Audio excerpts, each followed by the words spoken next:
Hello বন্ধুরা, welcome to our new video. তো আশা করি সবাই ভালো আছো, সুস্থ আছো, আর আমিও ভালো আছি। আর এই যে দেখো, শ্রমণ কি সুন্দর শান্ত ছেলের মতন খেলা করছে, কিন্তু ওই 5 মিনিটই, তারপরে আবার হয়তো নতুন কিছু নিয়ে ব্যস্ত হয়ে পড়বে। তো যাই হোক, ওই ফাঁকে আমি রান্নাটাও কিন্তু করে নিচ্ছিলাম। তো আজকে বেশি কিছু করিনি, তো করেছিলাম সব কিছু সবজি দিয়ে, মানে গাজর, বিনস, আলু সব কিছু দিয়ে একটা মাছের ঝোল। কারণ আমি আর ছেলেই রয়েছি, ওর পাপা এখন একটু বাইরে রয়েছে, তো ওই জন্য দুজনের জন্য। আর তো কিন্তু এইভাবে সব সবজি দিয়ে মাছের ঝোল খেতে ভালোবাসে, মানে বিশেষ কিছু আমাকে করতে হয় না। তাই এই জন্য এই যে গাজর, আলু, বিনস, মটরশুঁটি সব কিছুকেই কিন্তু কেটে নিয়েছি আর খুব ভালো করে ধুয়ে নিয়েছি। আর একটা পেঁয়াজ আর টমেটোটাকে একটু ভেজে নিয়েছি। তারপরে সবজিগুলোকে একটু হালকা ভেজে নিলাম। তারপরে আর কি নুন, হলুদ আর এই যে পেস্টটা, মানে মশলাটা, পেঁয়াজ, আদা, রসুন আর গোটা জিরে বাটাটা সামান্য দিয়ে একটু কষিয়ে নিচ্ছি। সামান্যই কষাবো।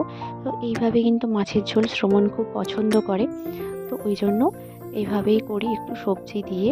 আর বিশেষ কিন্তু কিছু লাগে না। আর কষে গেলে পরে জল দিয়ে দিলাম, আর খুব ভালো করে নাড়াচাড়া করে মিডিয়াম বা লো ফ্লেমে এই 10 থেকে 15 মিনিট মতন কিন্তু রান্না করে তারপরে যেই ফুটে এলো ঝোলটা, মাছগুলোও দিয়ে দিলাম, ভাজা মাছগুলো।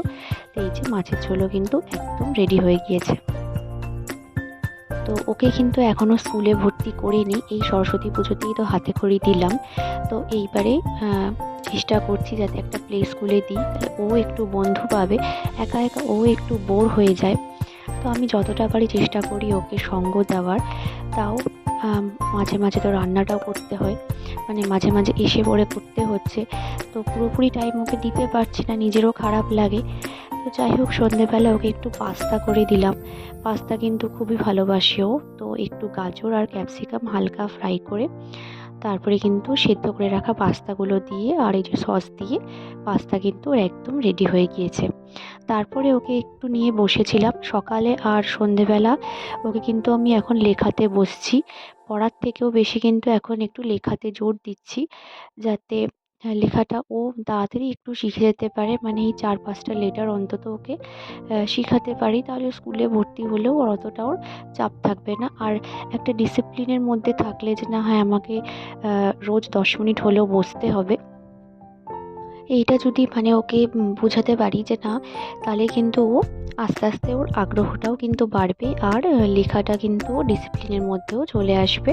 তখন ও নিজেই দেখো কি সুন্দর এটা কিন্তু লিখেছে কালকে, তো খুবই ভালো লেগেছে আমার। খুব তাড়াতাড়ি কিন্তু শিখছে। যাই হোক, আস্তে আস্তে ওকে চেষ্টা করছি। তো এই ছিল আজকের ছোট্ট একটা ব্লগ। যদি ভালো লাগে থাকে ভিডিওটা, তো অবশ্যই কিন্তু লাইক করে সাবস্ক্রাইব করে পাশে থাকবে। দেখা হচ্ছে নতুন একটা ব্লগ নিয়ে। Till then bye and thanks for watching.